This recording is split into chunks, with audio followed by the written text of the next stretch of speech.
Flag smasher. When does the government make you Captain America? What do we call you? Is it still Falcon? Or is it Captain Falcon? Sam, thank you so much. From all of us.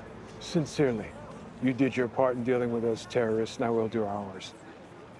Are you still going forward with resetting the borders? Our peacekeeping troops will begin relocating people soon. The terrorists only set us back a bit. You have to stop calling them terrorists. What else would we call them?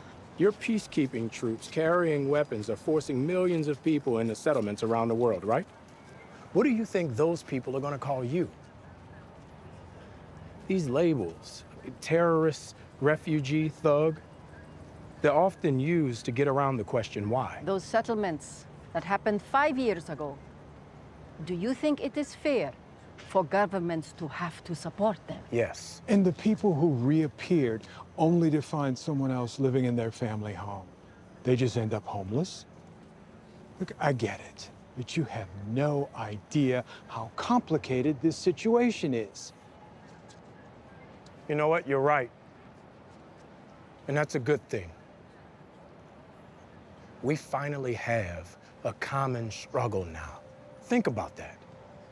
For once, all the people who've been begging, and I mean literally begging for you, to feel how hard any given day is, now you know. How did it feel to be helpless? Now, if you could remember what it was like to be helpless and face a force so powerful it could erase half the planet, you would know that you're about to have the exact same impact. This isn't about easy decisions, Senator. You just don't understand.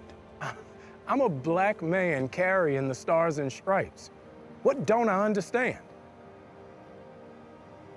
Every time I pick this thing up, I know there are millions of people out there who are going to hate me for it.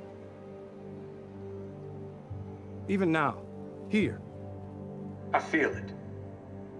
The stares, the judgment, and there's nothing I can do to change it. Yet I'm still here. No super serum, no blonde hair or blue eyes.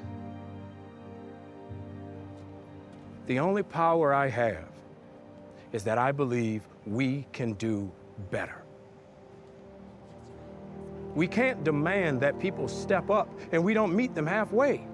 Look, you control the banks. Shit, you can move borders. You can knock down a forest with the email. You can feed 1 million people with a phone call. But the question is, who's in the room with you when you're making those decisions?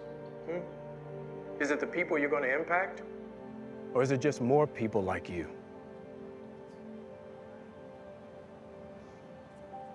I mean, this girl died trying to stop you. And no one has stopped for 1 second to ask why. You've got to do better, Senator. You've got to step up. Because if you don't, the next Carly will. And you don't want to see 2.0. People believed in her cause so much that they helped her defy the strongest governments in the world. Why do you think that is? Look, you people have just as much power as an insane god or a misguided teenager. The question you have to ask yourself is, how are you going to use it?